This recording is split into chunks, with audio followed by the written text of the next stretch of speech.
Okay, we've got a universal brake switch here, commonly used on the old classics.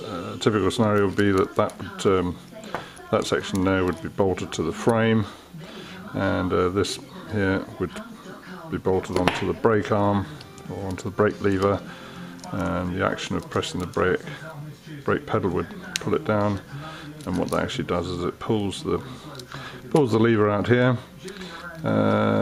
pulls the knob out, which creates a connection between the two here. If you peel this back, you can see in here, if you make the connection by unscrewing that, putting the wire in the hole there and screwing up, and there's the two wires there. That makes the connection when that's pulled.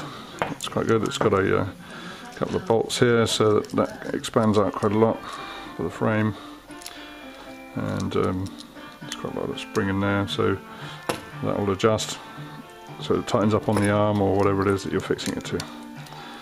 Swivels about there. That's what it is, and it's lovely and shiny, springy. Boing. There you go. Nice. Bonza.